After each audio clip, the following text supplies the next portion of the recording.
Well, it's April 25th, 2024, and I'm in Elon, the Takeuchi TB 290 excavator. And pay attention to what my feet are doing here. I'm out in the first food forest area here, and I need to transplant a tree from the second food forest. And it's a semi-dwarf apple tree that I'm going to transplant.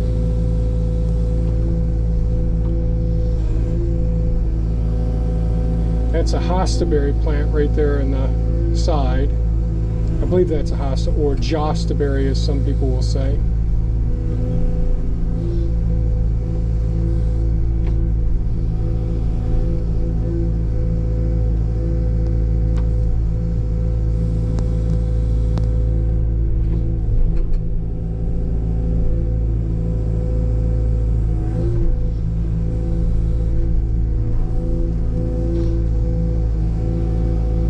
I think that'll be a good spot for it right there.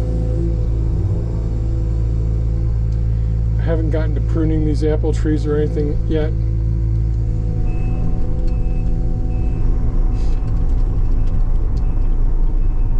So in the second food forest, I've been removing some of the mounds. That's what I started doing last fall. So when we cut in a swale, if it's flat, pretty flat, level, it doesn't have to necessarily be level, but if it's fairly flat ground with a gentle slope, cutting in a semi-shallow swale and then mounding the soil that came out of the swale on the downward side of the slope so that you have a mound. In permaculture, that's one of the mechanisms for planting trees and bushes and creating a food forest using the swale system. That way you're gathering the rain instead of it washing off the surface of the soil when you have a big downpour.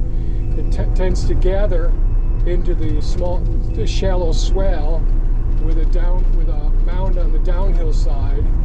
So it slows the water, pacifies the water, and gradually allows water to seep into the downhill side of the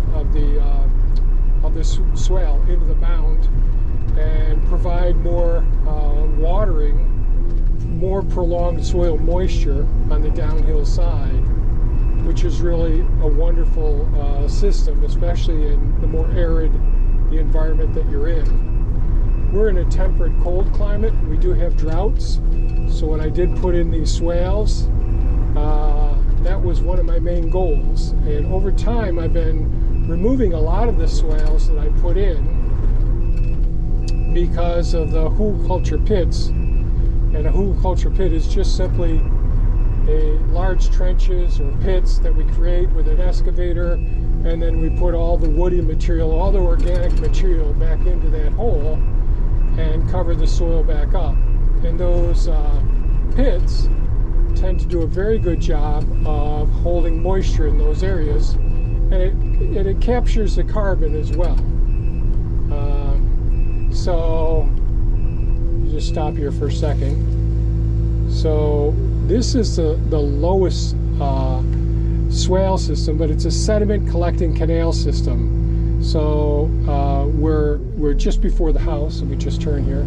So the house is here, the front garden's over there, and so this area here can be a parking area and all, but this is where all of the sediment collected in all the water that drains down from the upper part of the property will ultimately gather. They'll go down alongside the driveway and into each one of these swales. And when I cut these swales in, when we cut these in several years ago, we mounded the soil on the downhill side of it, but there's enough of a slope here that I didn't need to do that. And just raise up this blade because this ground is soft right here.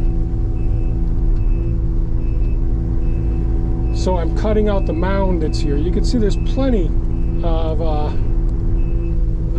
of soil on this side of that swale system. And this swale, since that way is uphill, this way is downhill where we are right here. So that's northwest.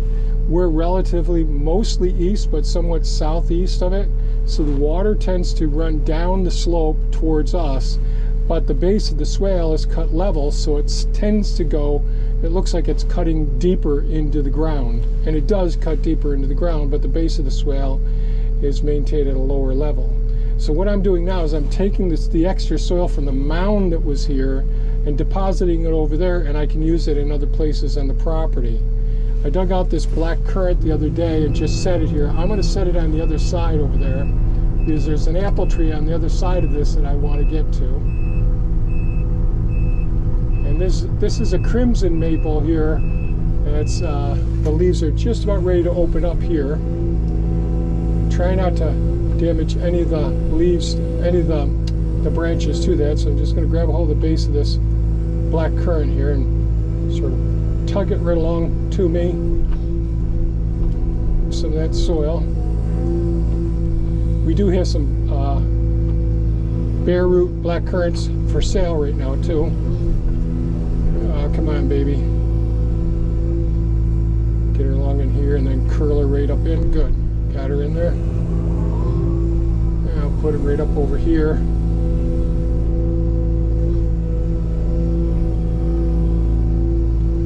We had a nice little frost last night. We'll have another one tonight.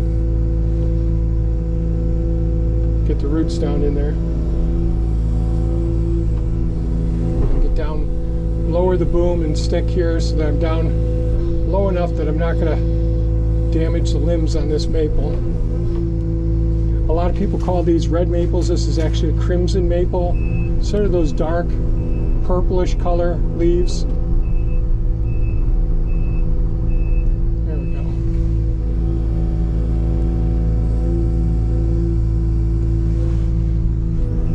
End up smoothing all of this out later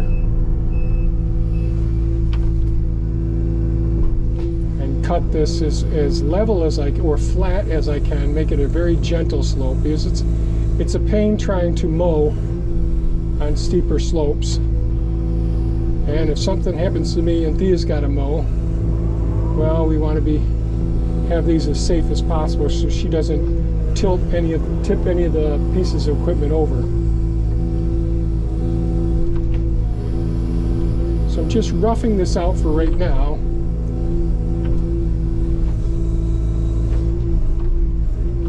The goal is to get these trees before they completely leaf out. So I've got an apple that I believe is a semi-dwarf.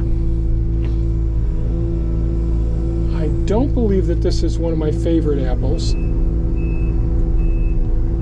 There's some I really do like sweet apples. This is a flowering cherry here, a weeping flowering cherry. Of course, I'm making a mess of the soil here as I'm working here. So I pulled a couple of trees out of here yesterday and transplanted those up into the third food forest.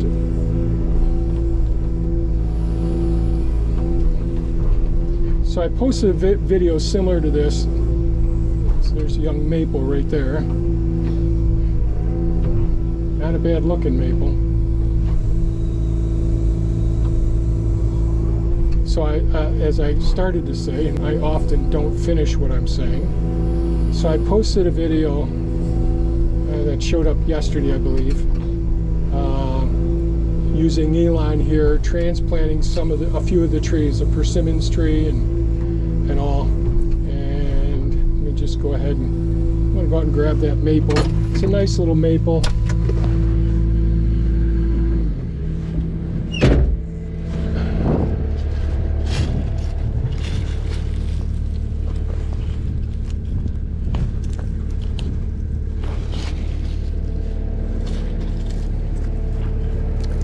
Put it down here in the moisture of the swale.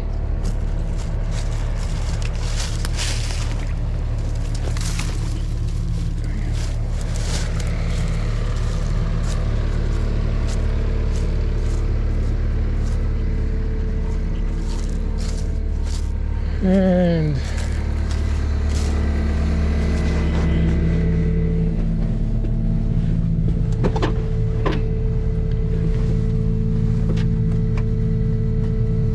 back has been bothering me lately, so every time I get in here I got to readjust my lumbar support.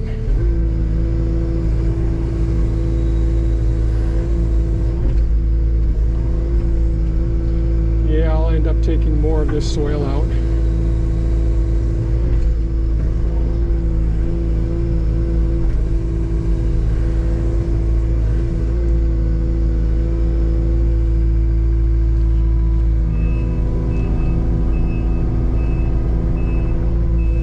So this is the, just going to go and grab some, work on some of the soil around here real quick. Not real quick, but first.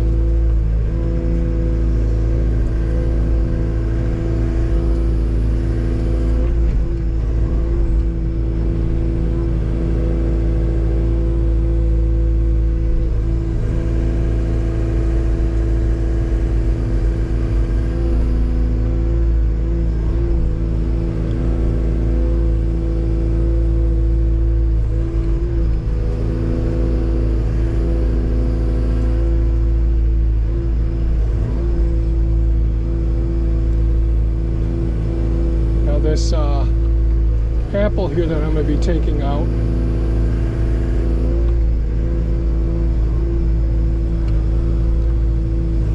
has that tree tube on it right now, and I think this one may have had deer rub on it in the past. Alright, maybe I have to move this a little bit more here. That should do it.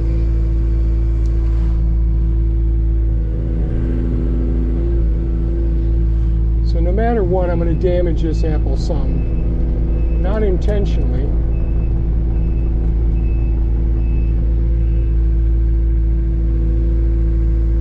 Trying to do as little damage with the boom and stick around here as I... There's a black currant right underneath the bucket on the other side, so we'll scooch in here some.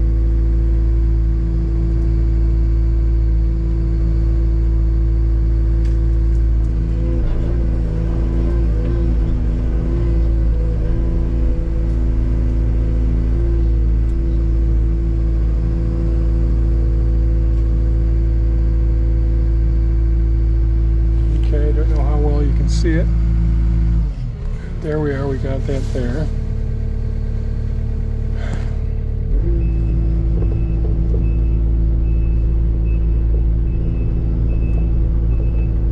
And I can see I've got a cherry, and it looks like a pear next to it there on the other side of the crimson maple.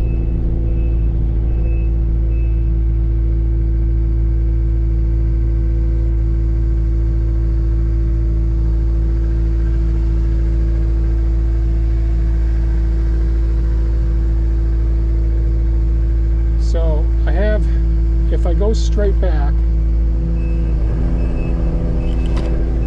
so I'm going to head back this way, but I've got my boom swinged out to the side because this maple tree, I'm going to end up smashing right into it if I'm not careful here. And I don't want this track to get too close to the side and tip me over here.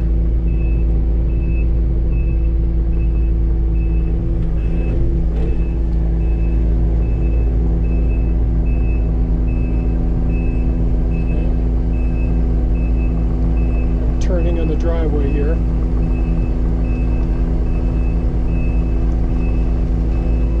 Okay. I'm going to go around the other way.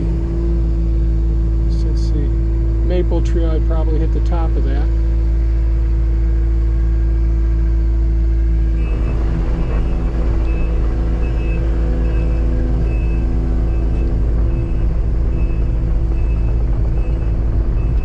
Just barely touching the maple up there.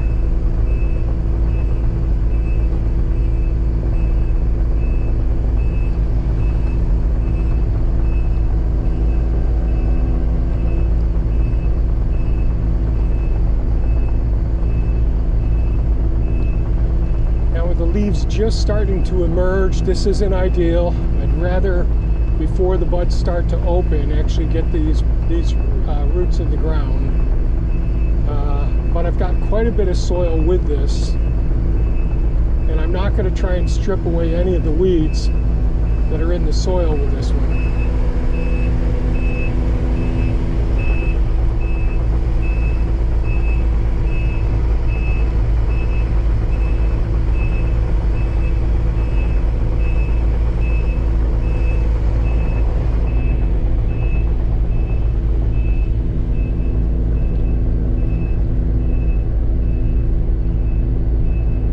Whenever I've got a large tree like this in there and it's precariously set on the in the bucket, precariously balanced, I want to move very slowly. I don't want to move so quick or so jerky that the soil might break away from the root ball that's there.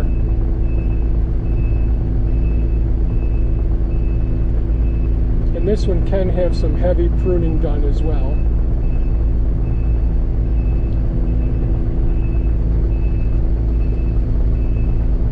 And again, I don't think this is one of my favorite apple trees.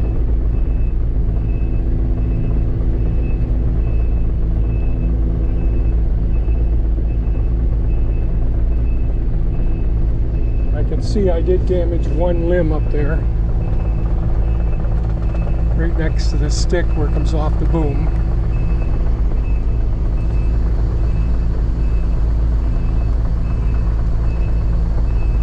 Slow and steady.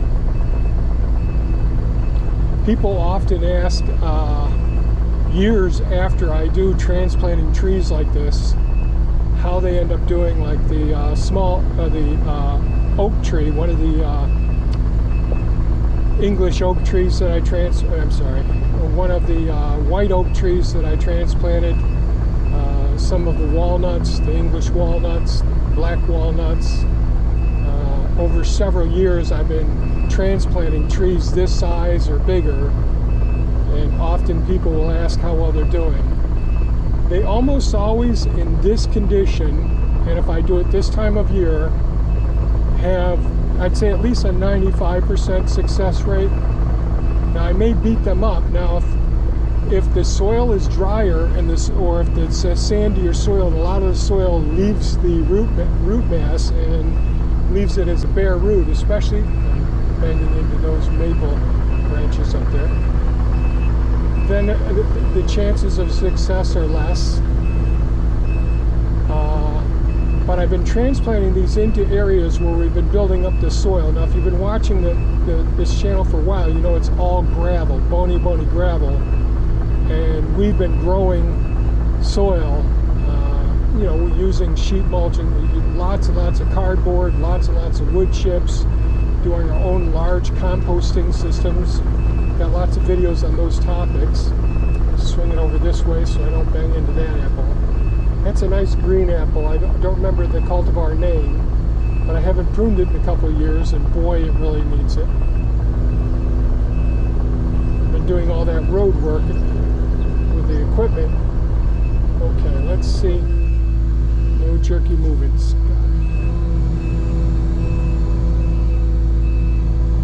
So we got this Canadian hemlock just on the other side of this, just to the west side of this. Okay. Don't like the way this is leaning right now.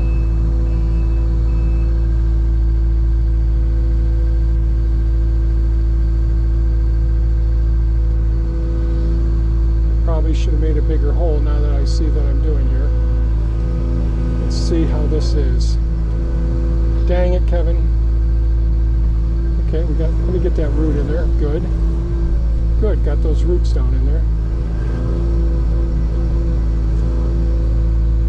Alright, now I got the thumb. Let me see if I can get that down some. Dang it, I did. Well, we can prune that limb.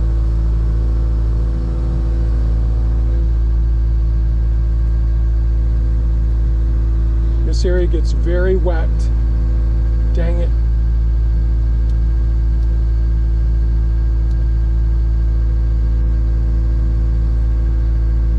Man, I really damaged that one limb there.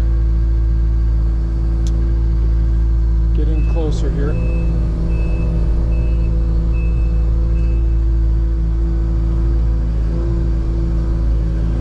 So we really, and I didn't finish my sentence again.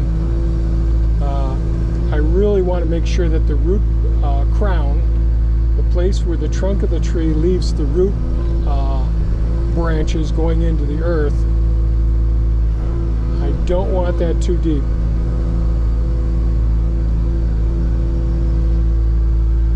Okay, one limb's off and one will have to get pruned back quite a ways. That's pretty good. We go up and over the top of this one.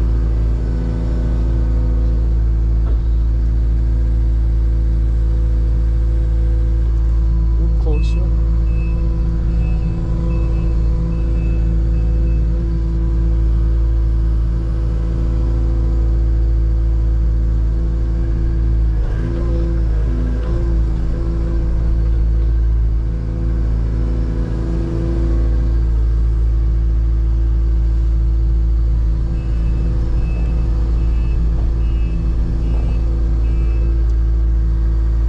Sorry, as I'm turning here, I can turn my head, but I can't move the camera that's attached to my neck here. And I'm knocking off a few more of the small limbs, which is okay. The small ones can go.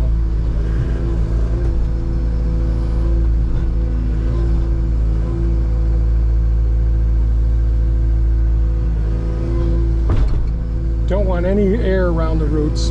I mean, a small amount of air is okay, but we really want to remove any voids and fill those areas nicely.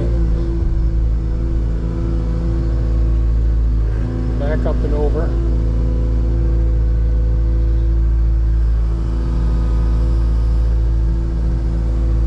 See, when they've got a full crown to the branches, the canopy is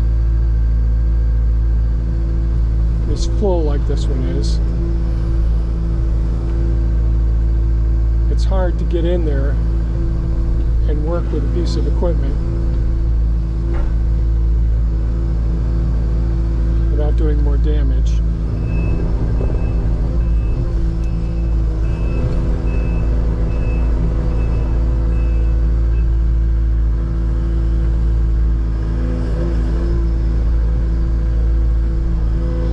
Again, when I'm doing this, you can't see out the back of the bucket because that's where the quick attach coupler is.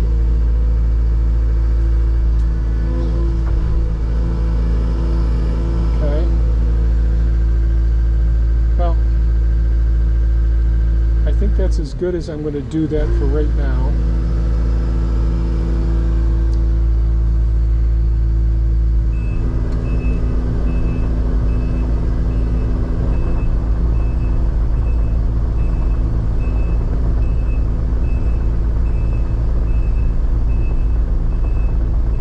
Goals is someday to have densely packed food forests all over the property on both pieces of property.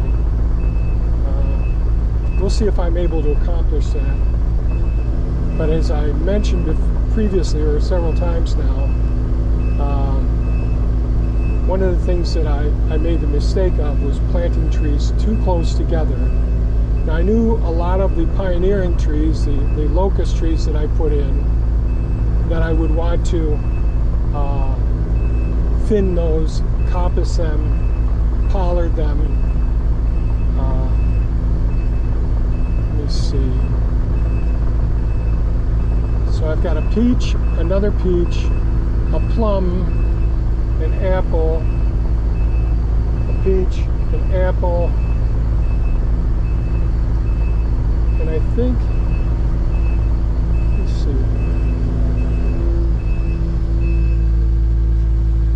I gotta be careful around the solar panels here.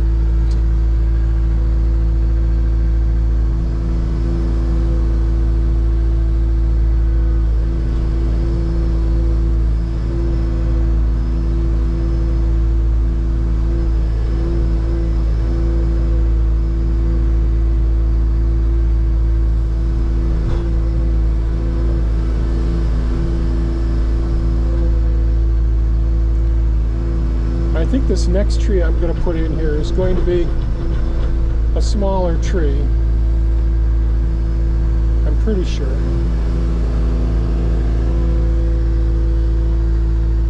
Oh, these are the, I think these are my black currants right in here. I'm going to move a couple of those as well. Hopefully I'll be able to get to that soon.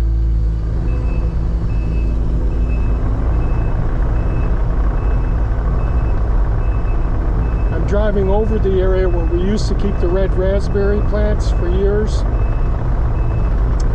But as we've gotten older, our desire to go far away from the house, not that the house is that far away, but there's so much more maintenance to be done. Well, it's having the plants closer to the house makes it much easier. So moving them in at least one zone level. So in permaculture we have the different zones. So zone 0 is your home. That's where you spend most of your time. At least, hopefully, you're sleeping at zone 0. And zone 1 would be like your kitchen garden, where you're frequently visiting over and over again. And you go out every day and get your greens for your salads, that sort of thing. Zone 2. That's an area where many of your smaller, like for us, the blueberry plants, the honeyberries, the raspberry plants are. We can still go to that once a day, where the other zone 1, you might be in there a couple times a day. Then we get to zone 3. Zone 4 is really our food forest areas. Those are the areas that we are visiting, several times a year, but we're spending much less time in those areas. They require much less maintenance. And zone 3 is in between zone 2 and zone 4. And then zone 5 is the forested area, which, you could go in and harvest timber from, that sort of thing, but it's pretty much for us, it's a forever wildlife zone. So it's a big part of our conservation. So our zone 5 is quite large. And right now I'm working in some of zone 5 because we had all of the damage from the emerald ash boring insects that killed all the ash trees. And we had the grapevines that pulled down the tops and destroyed the maples and the oaks as a result of the ash trees getting blown over in the windstorms after them dying. So hopefully that makes sense. So zone 5 is pretty much a hands-off. It's for the wildlife, it's for nature.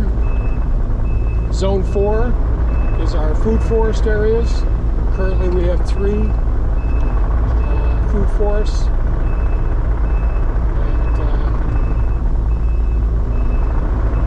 And like up over in this area here, this is zone 3 where we keep the wood chip pile.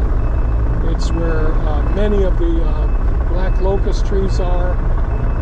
It's where our living fence is as well.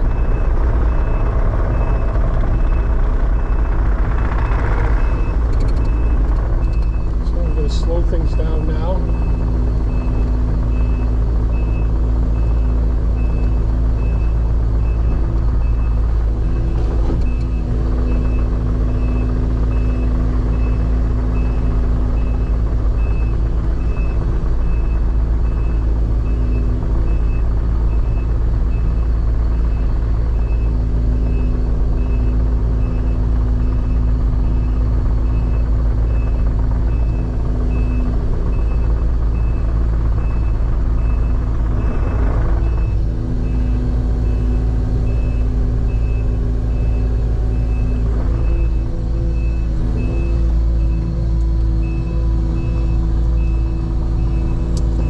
Drop my blade down a little bit here.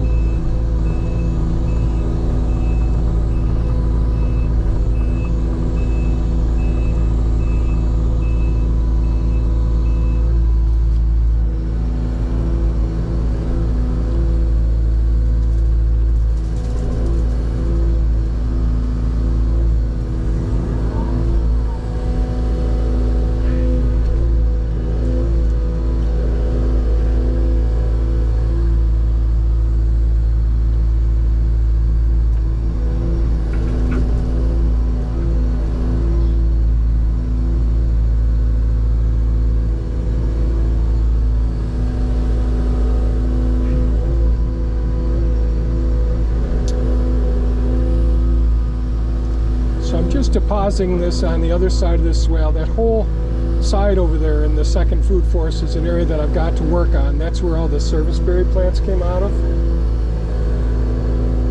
Okay, so we got another black currant right here.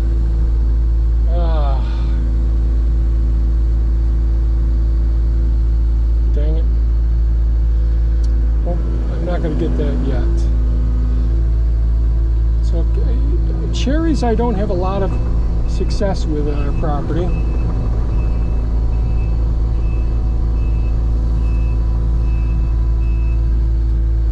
Let me take a little bit more of this soil here.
I'll decide later what's salvageable and what isn't as far as these trees go. Oh, Kevin.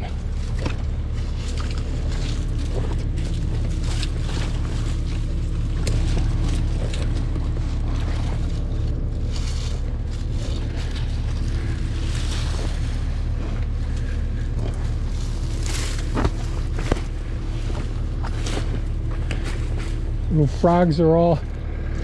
Yesterday the snapping turtles were out cruising around. One was.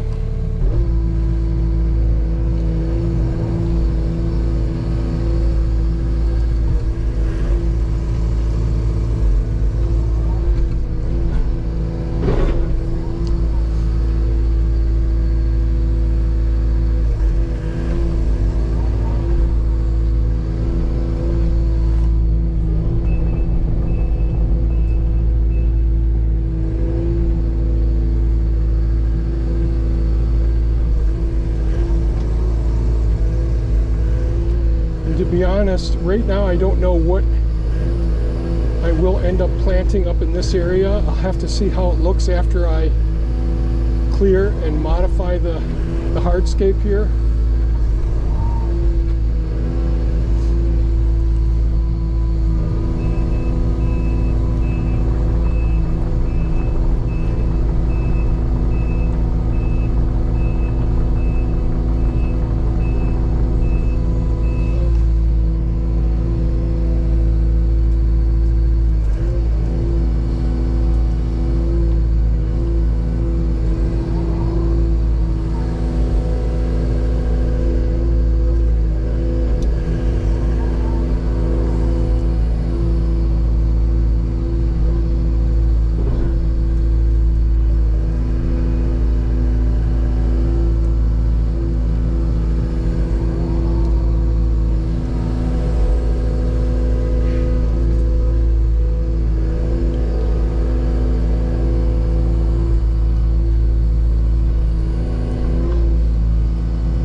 A lot of this soil looks pretty darn good compared to what it looked like when we first started there. Now, we did used to have horses up in this area long before we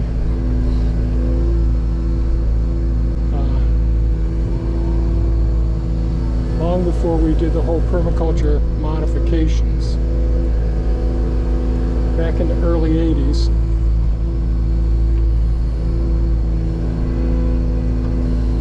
So this property's gone through so many modifications over the years. There's Thea coming home.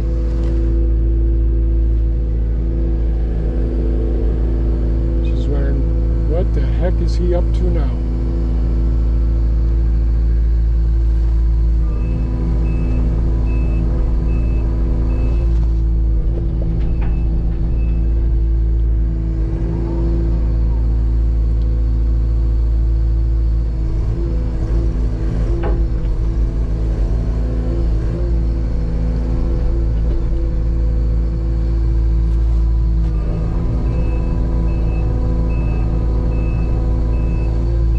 A young ash tree right there. I'm going to pop that out right next to the okay, we can dump that one over there.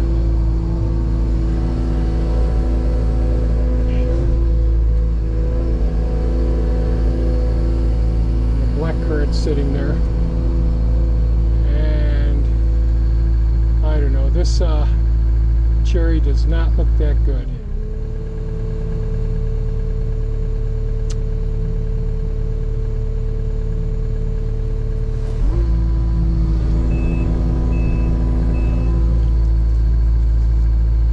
Put it out there, yeah.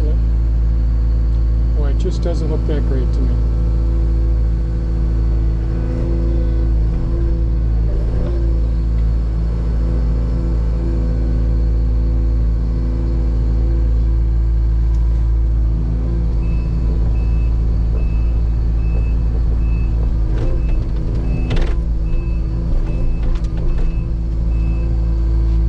Some of the soil off of here so I don't put it all over the driveway, and you know.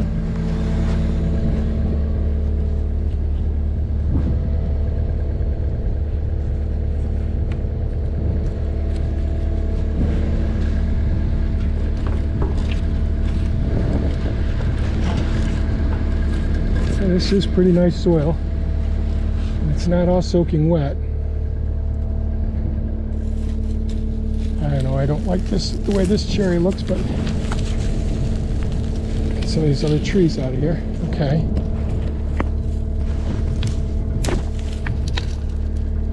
All right, well, we'll bring that cherry over and see what we think.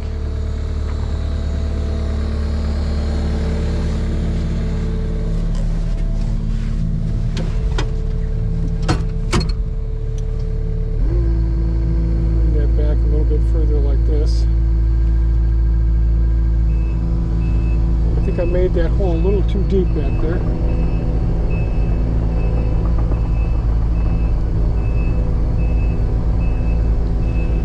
Okay, we'll do some of the same thing here again.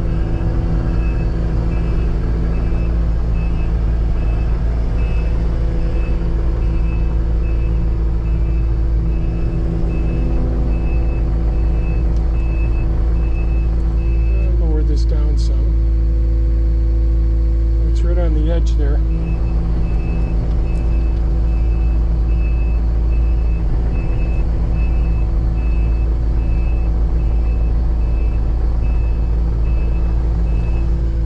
Okay, now I get it.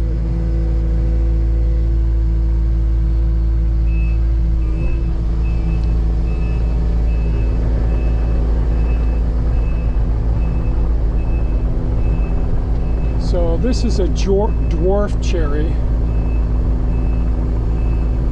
and this is a several-year-old one, believe it or not. I better go around this way so I don't hit the top of that tree. Drop my blade down.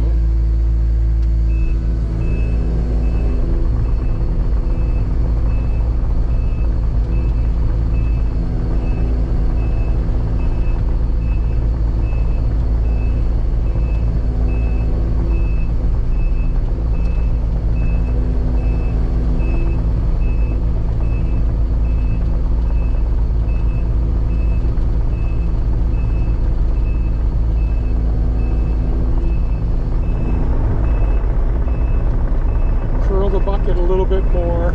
That'll prevent a lot of the soil from bouncing out.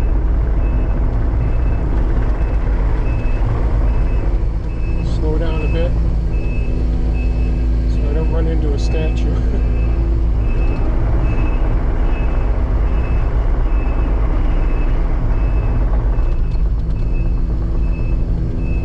And some people ask, did I make the statues? No. The story behind the statues is,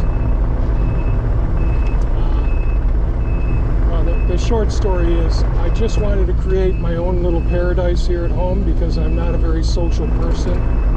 For the most part, I don't like traveling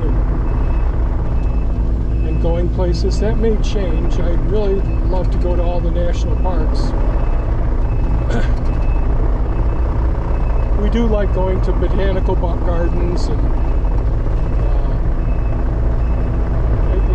things directly related to nature are the things that Thea and I both enjoy a lot. Thea is much more social than I am. If something happens to Thea, I'll just be a hermit and live back here on the property. But, yeah, as a result of doing some traveling with my prior profession, I really appreciated some of the statues and all. I wish I could have found statues more related to indigenous species that live in this part of the world. But I always appreciated the lions and the tigers, the eagles, all of those sorts of things. So back when I was working, I purchased those items to just sort of add to the ambiance around the property here. Now it isn't as important to me because we're growing up the forested areas better, and conservation is so important to me. Those are the big parts of my focus now.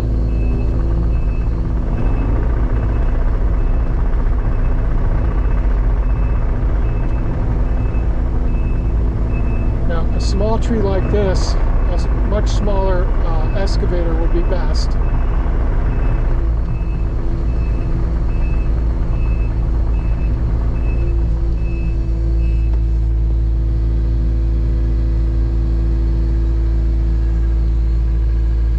So that is probably a bit too deep, so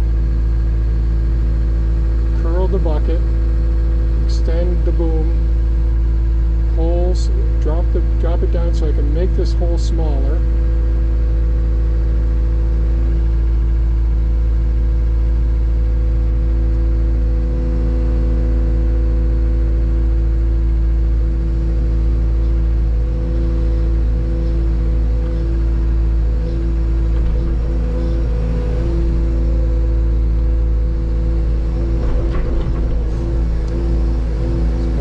Bring that up some, so I'm going to bring that soil over some more.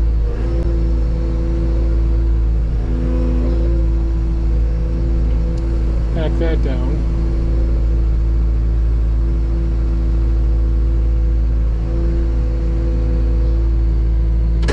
And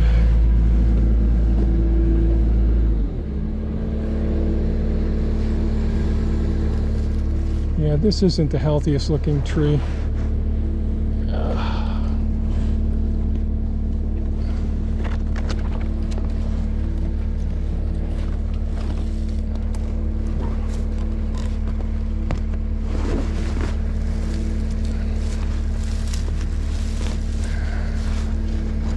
Take the rebar out for a moment.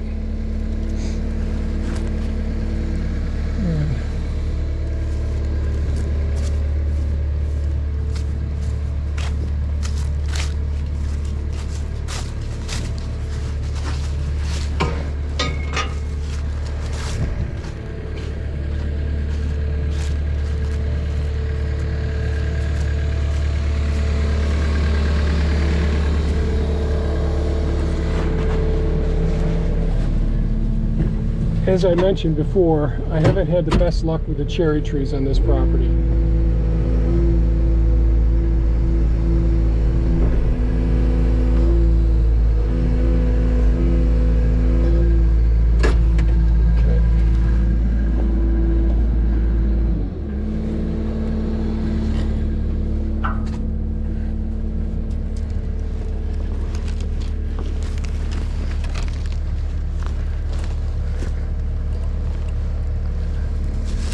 See where the root crown is here?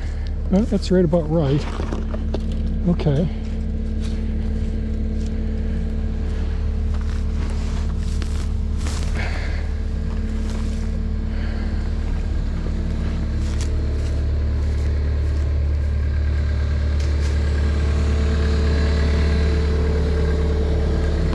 So it's at the right depth now. Don't go falling out of here, Kevin.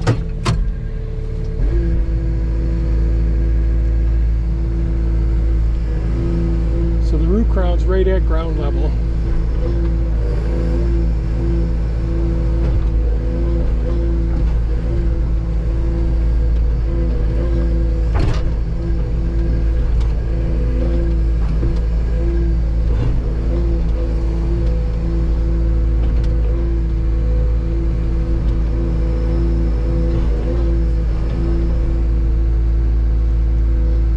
I just pushed it down some. Let's.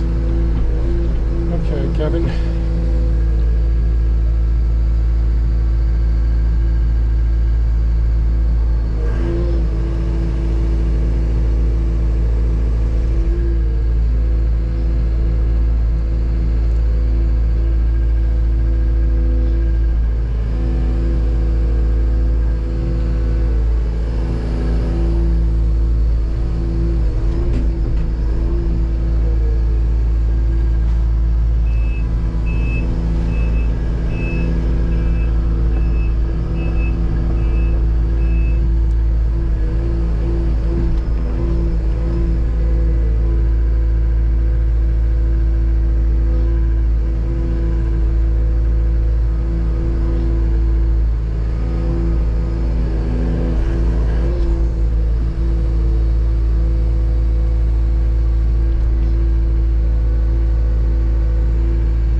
I never know what shows up on the camera because, so close, but I didn't damage it that time. All right, let's bring this out.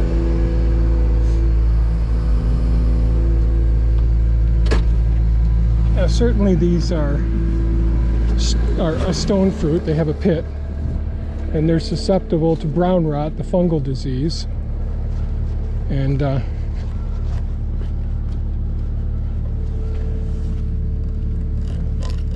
that's actually good right there.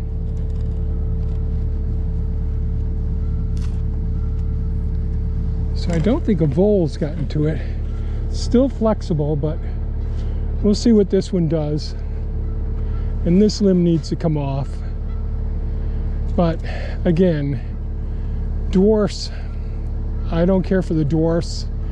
They're just food for the wildlife and not for us at all. The semi-dwarfs are okay, but I really like the standard trees. Those are their native root systems on them. That's because we're in, bigger spaces here.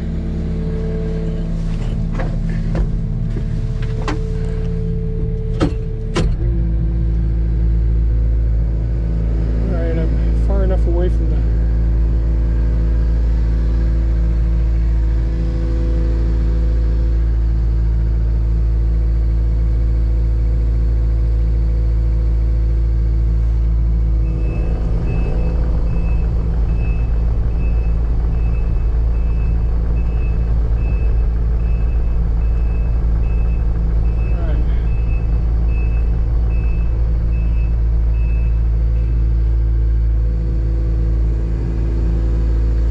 totally have to rearrange everything out here, but I think right next to this, I think that's a black currant right there.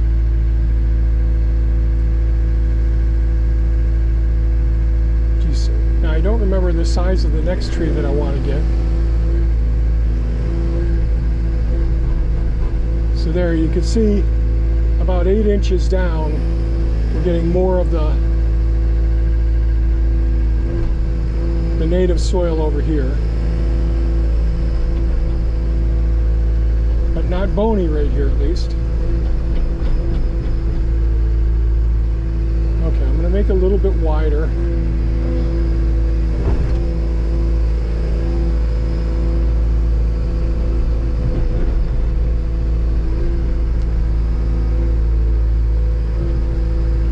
And we'll go and see which tree we're going to grab now. Is it going to be a small, shallow one?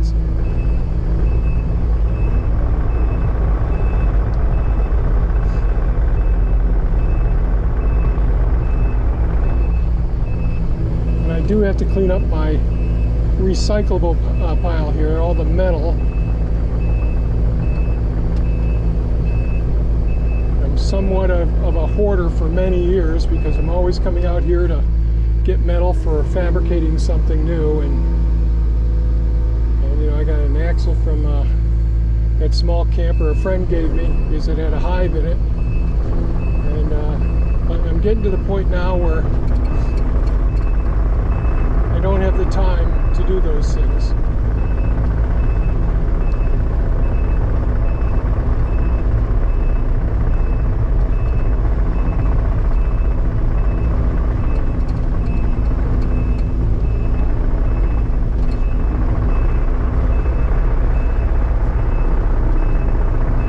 So the geese, the pair of geese by Pond 7 have a whole bunch of little goslings. The pair that are right here, I never see them on a nest, so I don't think that they actually have a nest, or if they have a nest, they don't know to stay on it. So they're very comfortable with me just being 15 feet away from them. So they're probably a pair that have come back from last year. And we got a pair over in Pond 5. She's sitting on her nest over there on the island.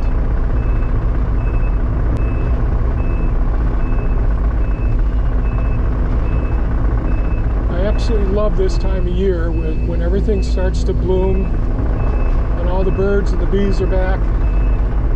The mammals are here all winter long.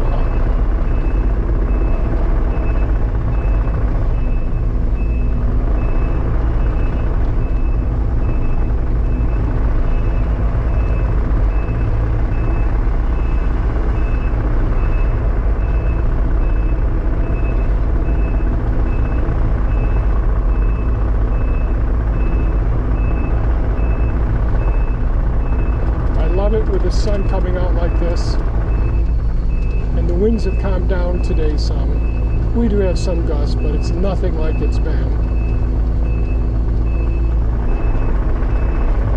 Boy, do I have a number of limbs to pick up all over the property, probably a week's worth. I spent a couple hours a day just picking up limbs. I did that this morning after doing the books.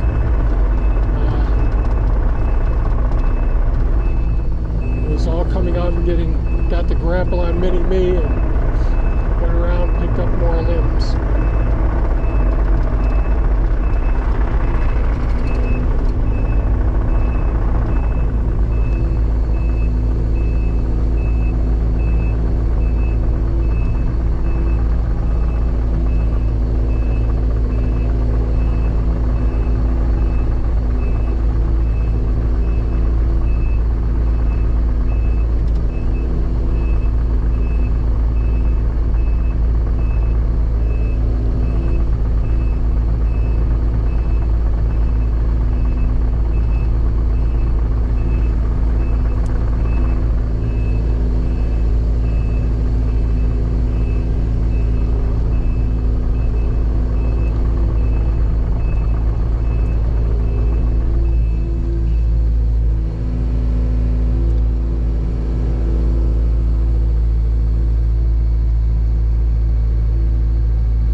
more of them there, I see.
There's another crimson maple on the right side of the boom here.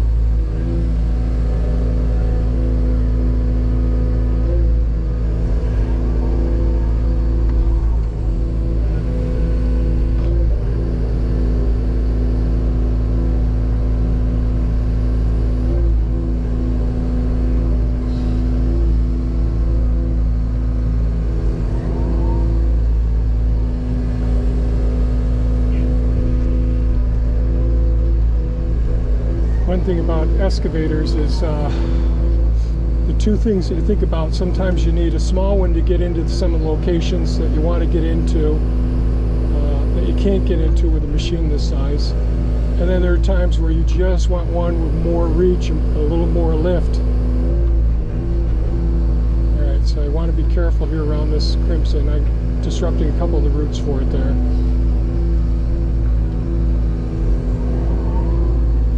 We disrupt a few roots and then I rebury them at the proper depth. That'll work out fine.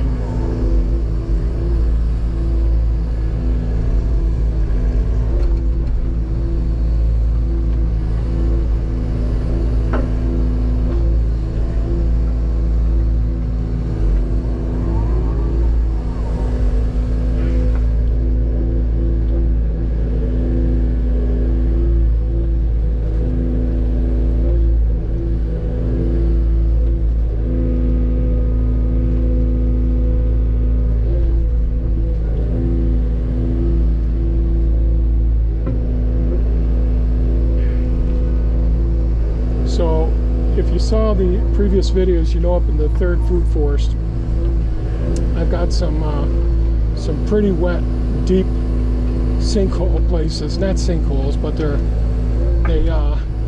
spots where so much water has been retained lately that it really is a challenge for me to actually get. I should have just pushed this out to bring the soil up and leave it there. So some of this soil, if we get some nice dry days, this may work out just beautifully.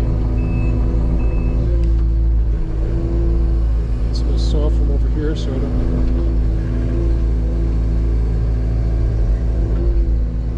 don't want it going down into the swale system here.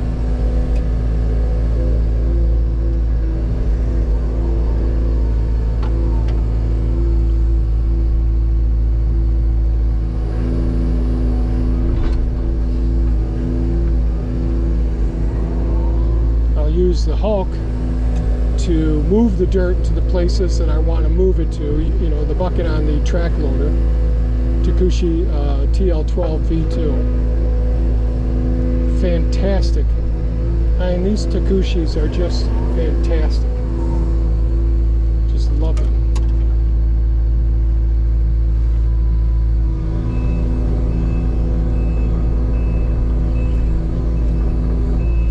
Right on the edge of the swale system here, so we want to be real careful. All right, so this is another one of the cherries. And then I've got another apple right there. Man, I'll probably end up taking all these cherries out.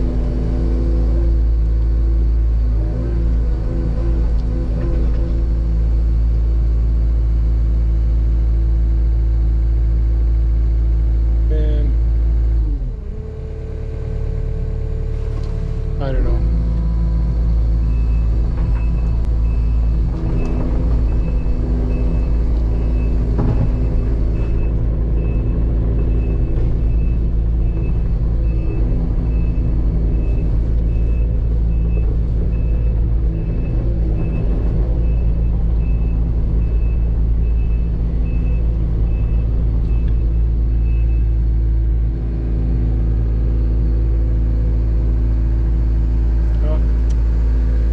Back a few more inches.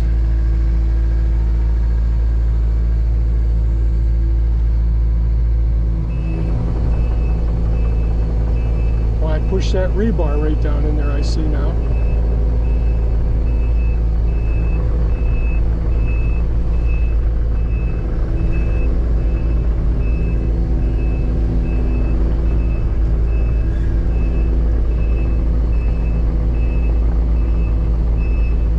Thinking about getting an excavator, and it is such a handy tool. It does so many jobs, not just digging trenches or digging foundations. It's such an amazing tool.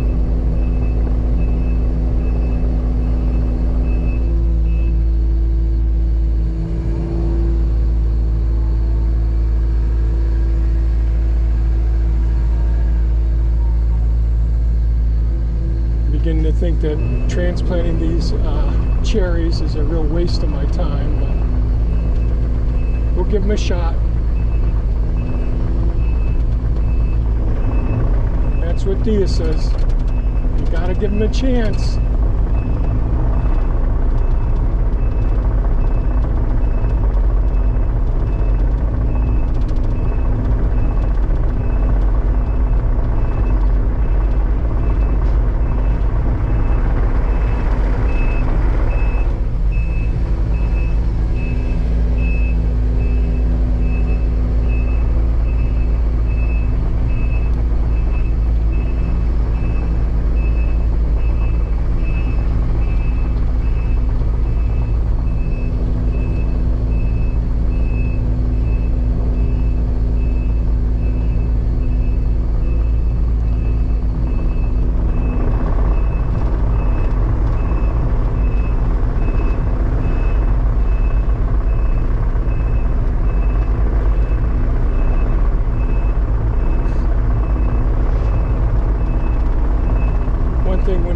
In equipment like this, man, you just want to take good care of it. Make sure you're doing all the servicing.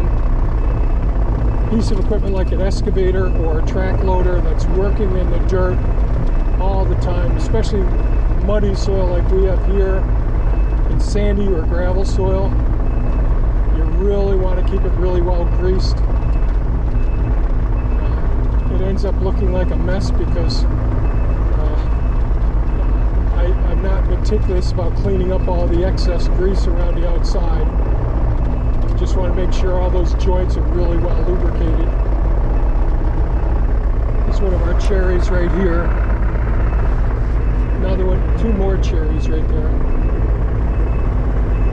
I'll have to do a walk through the food forest soon.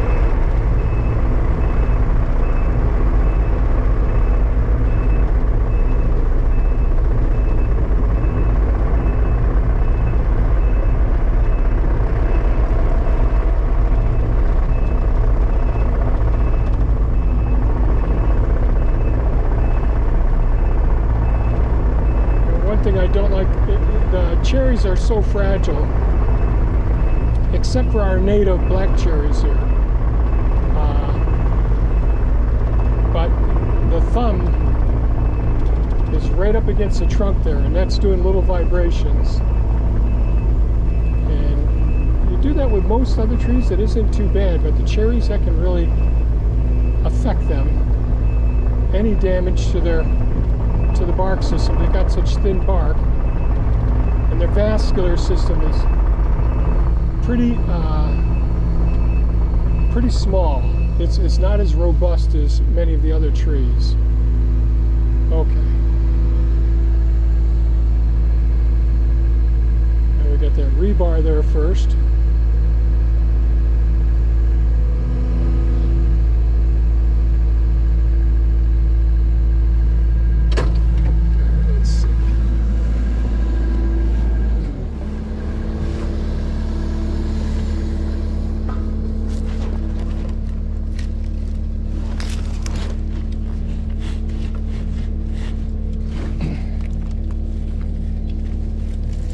Well, it didn't do, looks like it came close, but I don't see any damage to it.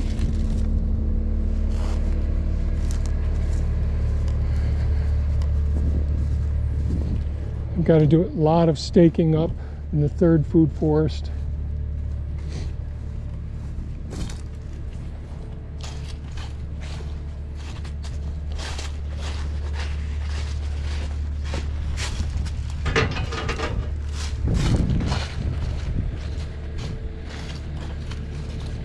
Now we'll give these cherries a shot.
There aren't a lot of rocks in this area right now because it makes life a little bit easier. Actually, I'm going to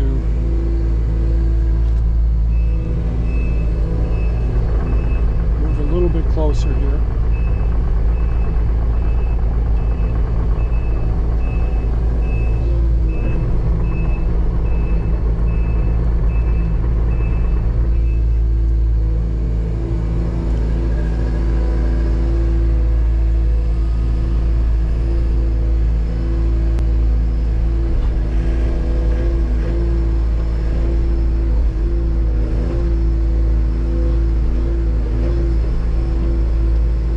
some of these branches around, and they're pretty heavy.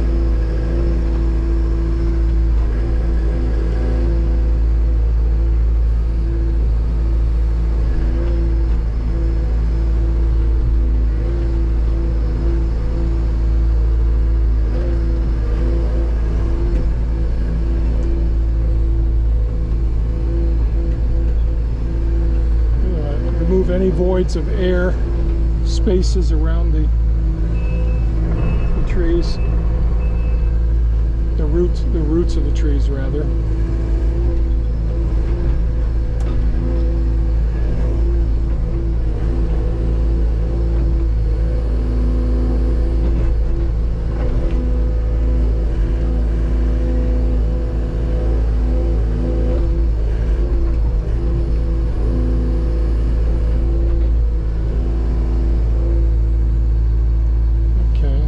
Some work for a rake and mini-me maybe.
Hosta or Jostaberry next to the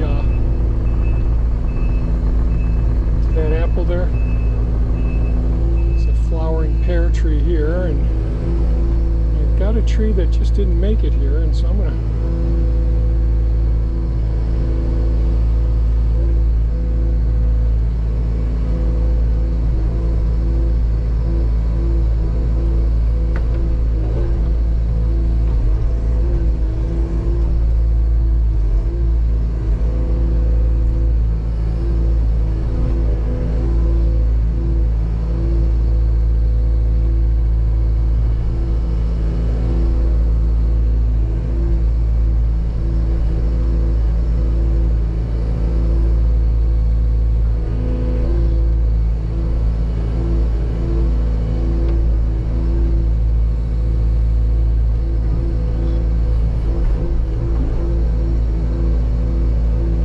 So you don't want your hole to be too shallow, but I think that will be okay, because I saw an apple up there that I thought we'd go and get. You can see all the little flowers on these hosta berries, or josta berries, which are a cross between a gooseberry and a blackcurrant. This is a tree I had to stake up last fall. It fell over.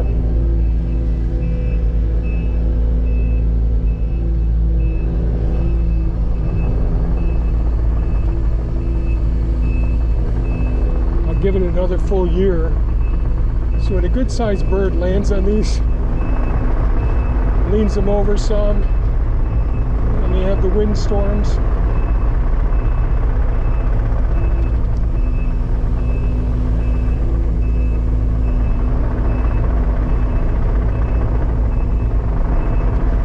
Just enough to knock these trees right over.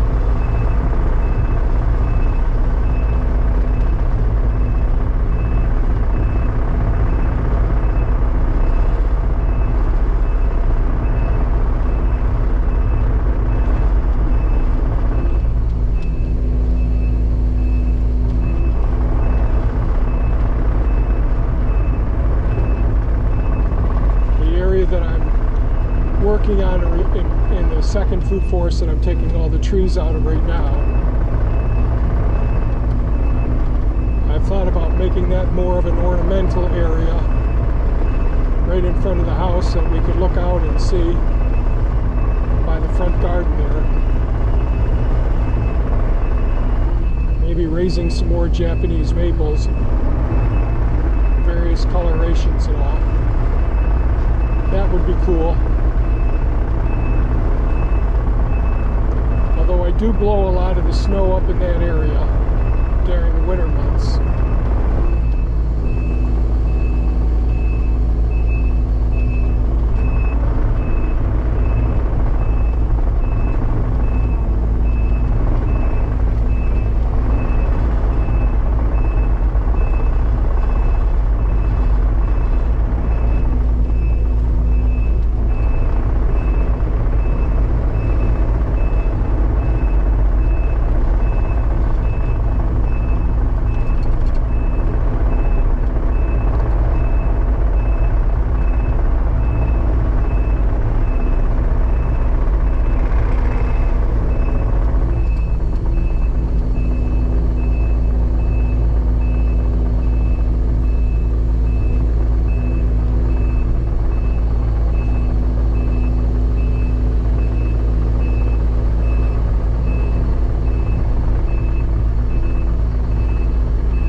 Looks quite a bit different, taking that mound down.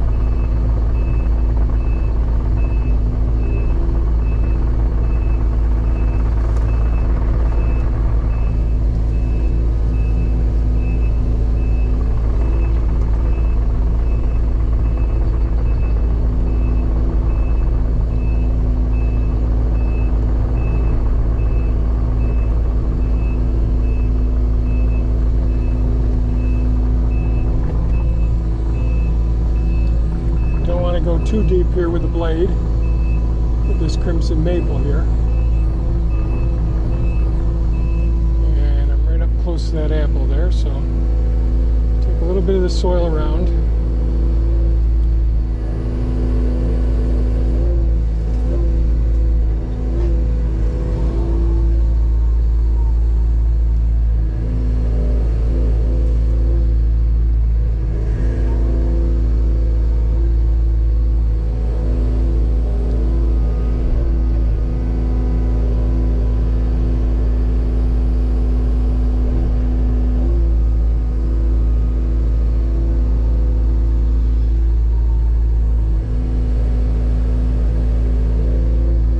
About tipping over there, got to be real careful.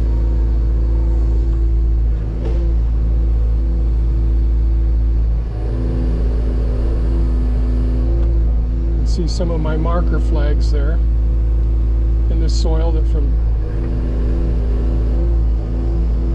where I planted seedlings over the years.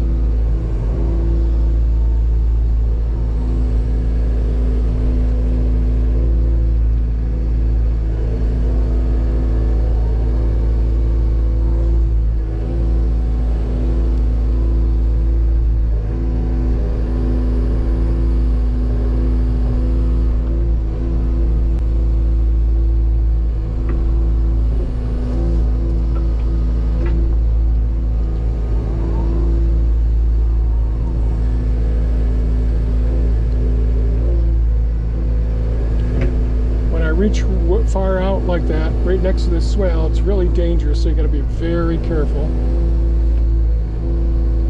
You can't tell with the camera when we start to tip over. And we don't want to tip over going down into, oh. So I put it right where the bucket's right close to when I start to tip, and I can empty it and bring that bucket in close again.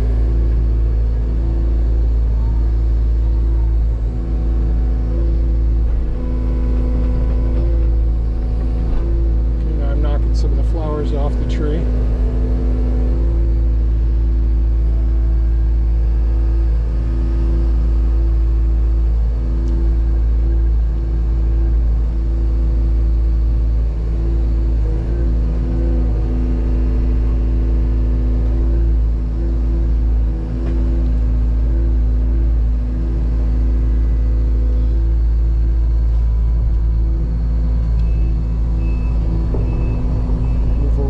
the swale edge.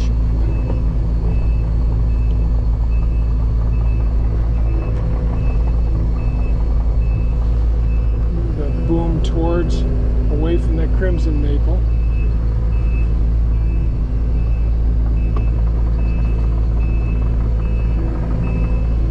Be careful not to back into this maple.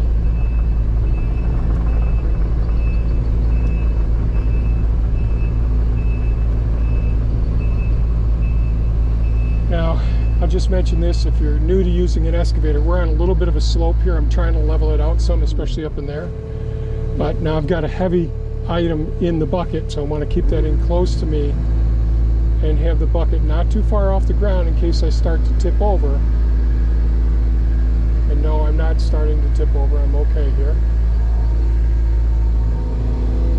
Now I'll bring it towards the uphill side.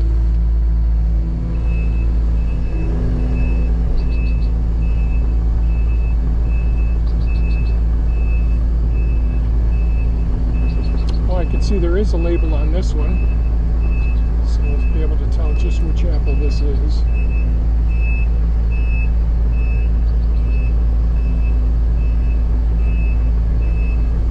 Alright, so now I'm going to raise that bucket up.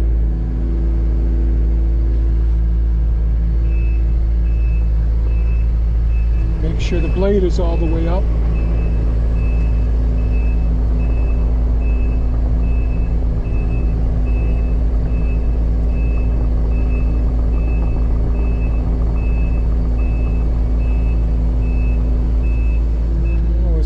Right around. Actually, those tree guards do help to protect the trunk of the tree quite a bit. Might be an idea if you're transplanting trees to put a tree guard around it or a piece of carpet or something. So we'll go nice and slow with this one.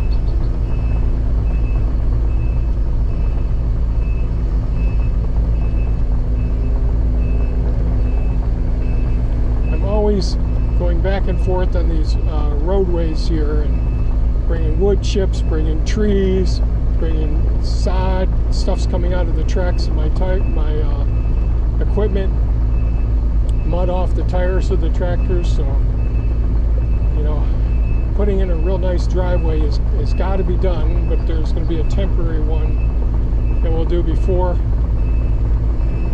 I have the resources to do the full-blown, really like to put in limestone driveway.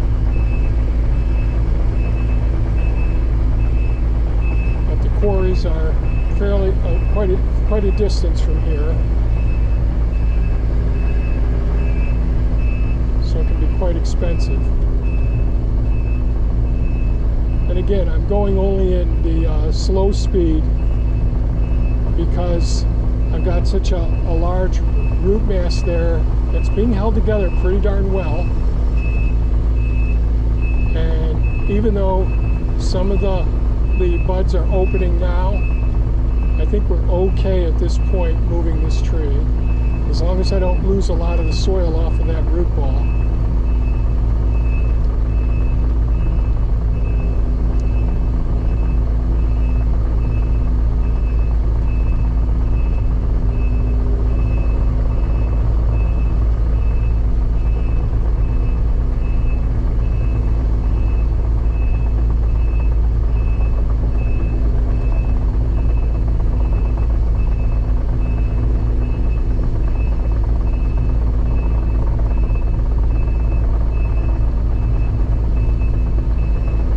May not be too warm today. We're going to have another frost tonight. We had a frost last night.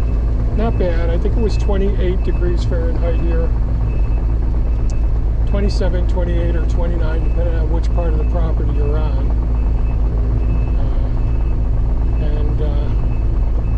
So we'll see how that affects us. We're going to have another frost again tonight. See some of the Canada geese up there walking around. Love to have the wildlife.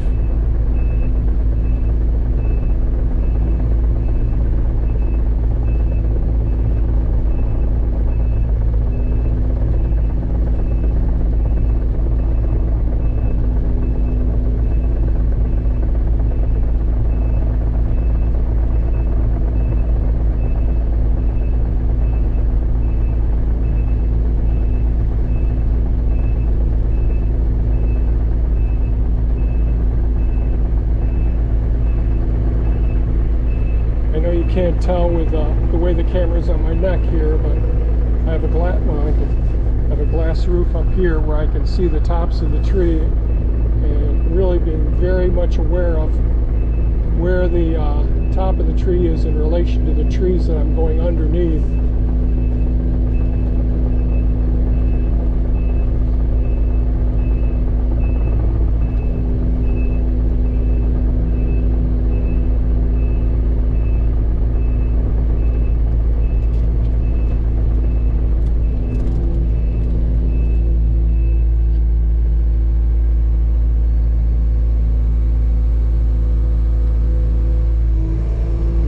Roots in, so I swing it to the side, tilt it down, and set it down into the hole. I think we're okay with our depth here. We'll see.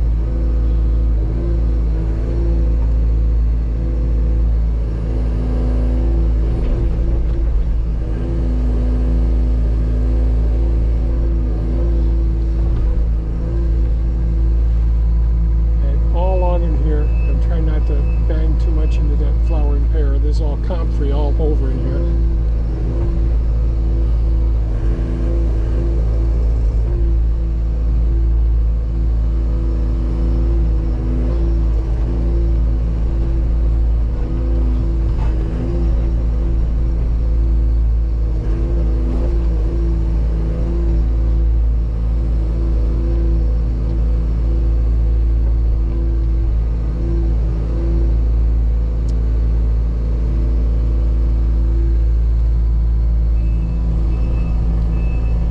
Moist soil here. The reason the soil is so moist is the soil's been building up and building up all over here next to that pond, and it's sort of closer to the pond, the soil's even thicker. So let's see if I can take this and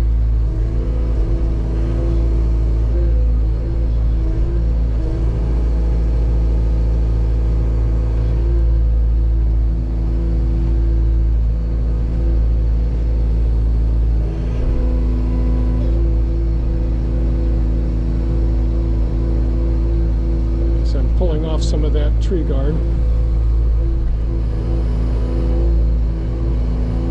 Again, you do damage some of these branches getting so close to it.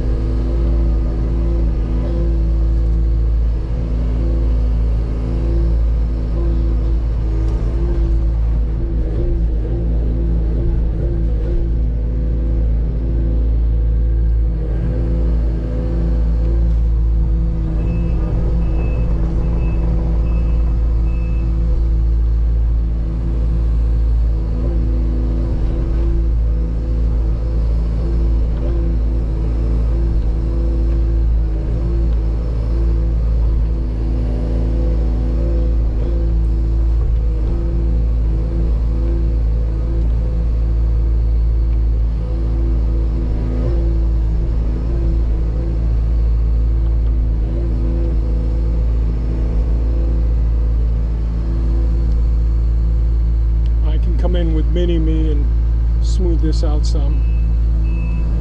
So that's pretty good.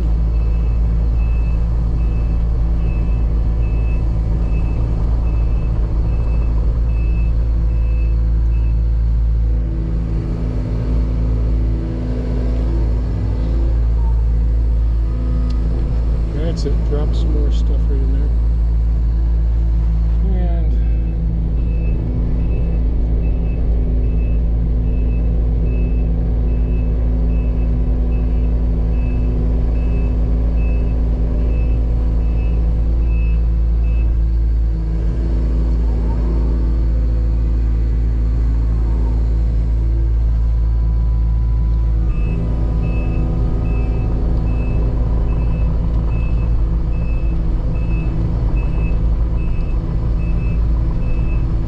Get out and take a look over there, because I know I've got, man, which way is the best way to get in there?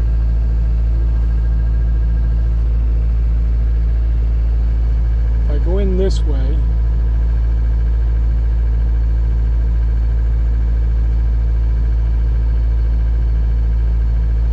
is that got that long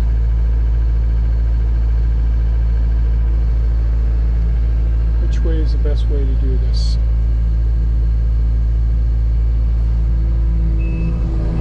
I think maybe going this way. It's a tight fit. This is where you really want to have a smaller excavator.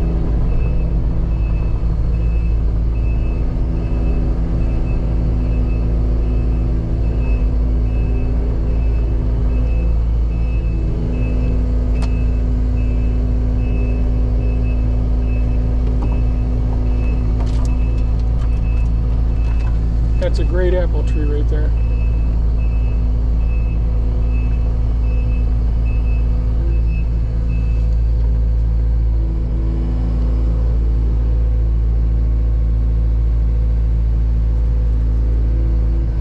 I think the next one we got is pretty small.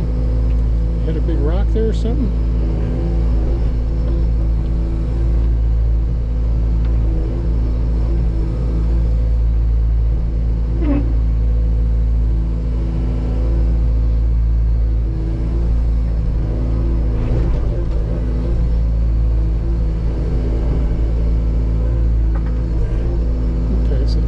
A little rock there.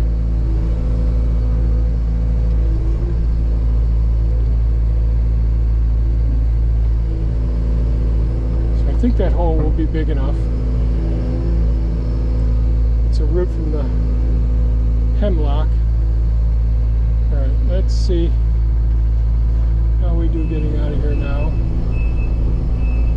Going between the cherry and this beautiful apple. I'm going to have to prune that. Yep.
I'm going to set this right here. There's a little bit of soil there with that rock. And I'll come back and get that rock with me later.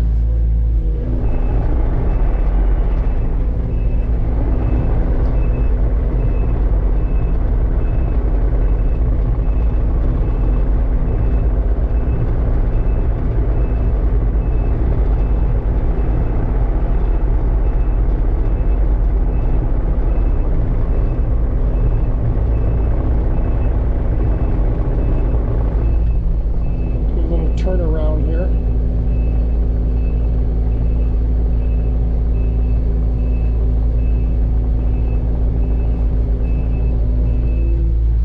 See my geese right up ahead there by pond 8.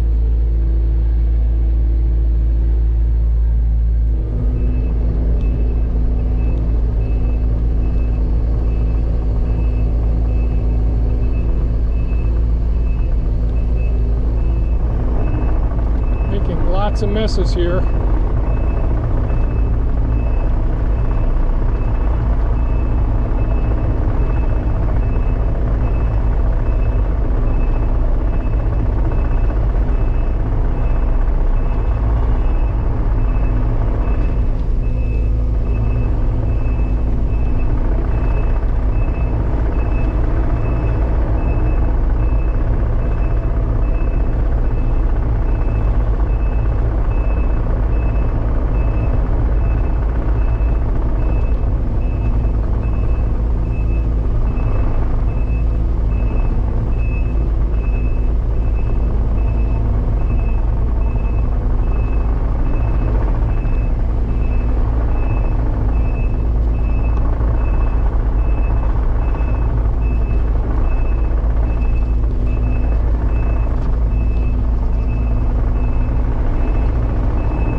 raise the blade going underneath this maple here.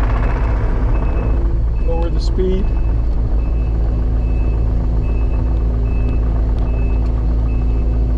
Raise the boom a little bit. Now we're